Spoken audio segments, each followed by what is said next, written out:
This is, in fact, Lessons in Leadership. We are talking leadership with the president of Seton Hall University, Dr. Joseph Nyre, who's been in leadership positions for more than a few years. Good to see you, Doctor. Great to be with you, Steve. You know, we're taping this interview in the middle of June. Things will change. Biggest leadership lesson you've learned in the midst of COVID-19 is? The demonstration of integrity in leadership. What does that mean?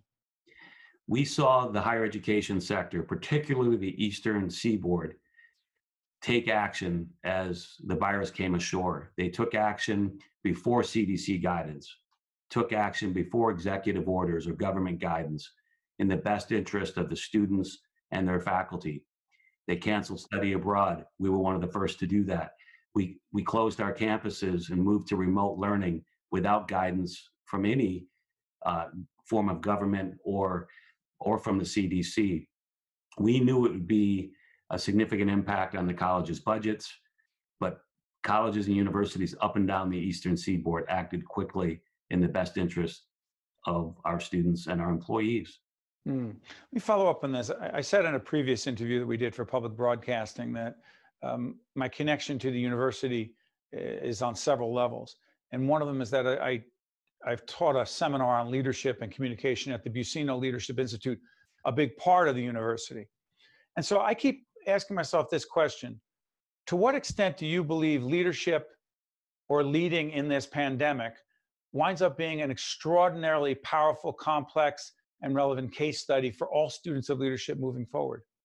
Undoubtedly, we'll be studying this for the next 10 to 15 years.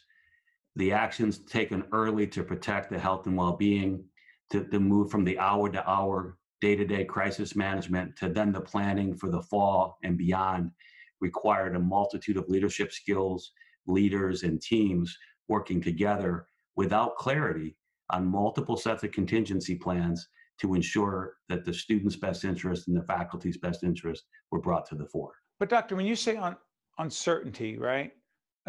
Here's what I keep thinking about, and I've been writing about this, teaching, and really struggling with it. And it's I keep saying our leaders need to be more strategic. And so what does it mean to be strategic? I'm not going to get on my soapbox, don't worry. But I think to myself, think about what you're doing, why you're doing it, how you're going to get there is tactical. But a lot of that requires, Dr. Nyre, for you to know certain things, that there aren't so many variables, not the least of which is what is tomorrow going to bring. So here's my question. How the heck can really great leaders be as strategic as they need to be in the way they think if there are so many unknowns and so much uncertainty? We have to set a course. Sometimes we have to set multiple courses. I've seen in our country over the last 10 to 15 years, you've seen it too, that if you change course, you're seen as someone that was weak or that you were flip-flopping. I think it's a sign of strength. So we had multiple teams working on multiple contingencies because of the uncertainty, because we weren't sure what path the virus would take.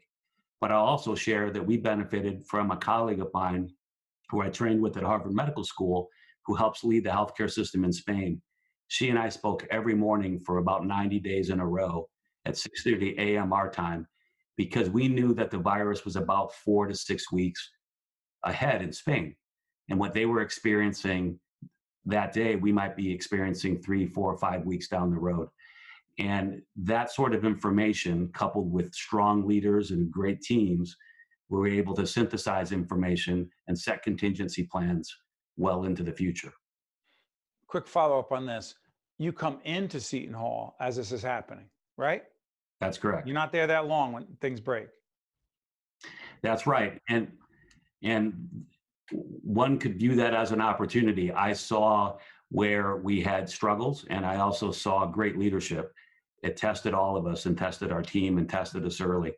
And I'm grateful for how the university's responded. I think they've done very well. We've done very well navigating a very difficult time. So it's interesting. What I was actually going to ask, Doctor, is do you feel like, hey, because I've heard some people say this, oh, I got a bad break. Like, look, you take over the university as the president, and look at what I'm facing out of the box. You don't look at it that way. You say, listen, this is the hand that we have been dealt. My only job is to figure out how to play this hand as best I and we can. You block out all the other, hey, woe is me stuff. Absolutely. I block all those things out and focus on the task at hand. And also the question on when the clouds do part and the pandemic lessens, how can we ensure we're better positioned than we were before we went into the pandemic? And that's where we're spending most of our time and most of our energy. And that's definitely how I view it. You know, it's interesting. There are two leadership books that I promote go on our website. You'll see stand-deliver.com on our website. Two books written by Dr. Spencer Johnson. One is Who Moved My Cheese? You know the book, right? I do. And the cheese is a metaphor for anything you want. And the cheese keeps moving. It's about change. The other one is Dr. Spencer Johnson's book, Peaks and Valleys. And managing the peaks when you're at the top, a sports team's at the top, and they say, hey, we're good, status quo, which you know isn't a plan, right? You can only go down from there. But the valley, if you consider a valley a really tough time, how do you manage that? Is the peaks and valleys metaphor appropriate for what we're talking about right now? I do. I think it's a great metaphor. It's a bit like whitewater rafting combined with peaks and valleys. And we're moving through a difficult space that, again, we have more clarity now than we did 3 weeks ago. But this could all turn tomorrow because the virus, we've seen many twists and turns. So I do think the peaks and valleys metaphor is a great metaphor. And we're also trying to ensure that we're not living from one eruption to another, right? And we've seen that in another pandemic in our country recently. Yeah, my last question. I asked virtually every leader, including Dr. Brian Price over at the Buccino Leadership Institute and Pat Lyons, your colleague, who was on Lessons in Leadership. I dance around this question. Sometimes I ask it very directly because I think about it myself. How, as a leader, particularly in times of crisis, how do we exude confidence when sometimes deep inside we feel insecurities and fear and anxiety? How do you do it? Honesty and compassion.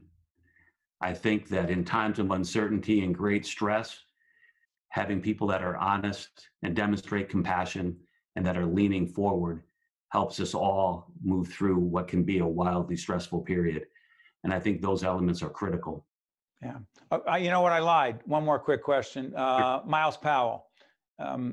Those of us who are Seton Hall University basketball fans love watching him for the 4 years that he played at Seton Hall. And one of the things that struck me beyond his play on the court is the kind of leader he was and is. Camaraderie, giving credit to other people, enthusiasm. Am I overestimating Myles Powell as a leader? No, I think you're right on the mark. He's a leader, and even in difficult times, nights of big losses, he was there when a young fan would come up to him after the game and want to say hello or want to greet him. So dealing with great challenges on the court and off the court, he was there for the community, and the community is greater than his team. He was there for the community of Seton Hall and all who follow Seton Hall. Hey, just real quick, if I could, we're playing Vanderbilt at Vanderbilt, and we're winning the game. It was a big win for us this season, and Coach pulled Myles out, and Coach Willard did, and Myles Powell on the sidelines, his senior year playing Vanderbilt, is cheering and cheering and cheering for his teammates, not frustrated that he was pulled out of the game, because he knew that he was part of a team, and that whether he's on the court or off the court, he plays a role. And I think that's a demonstration of integrity. That's leadership, that's integrity, and that's why we do Lessons in Leadership. Dr. Nyre, thanks so much for joining us. All the best. Great to be with you, Steve. You got it. We'll be right back after this. One-on-One with Steve Adubato has been a production of the CAUCUS Educational Corporation. Funding has been provided by the Healthcare Foundation of New Jersey, RWJ Barnabas Health, the Fidelco Group, the Russell Berrie Foundation, PSC&G, Gibbons PC, TD Bank, Johnson & Johnson, and by United Airlines. Promotional support provided by Jaffe Communications and by AM 970 The Answer. Hi, I'm Eric.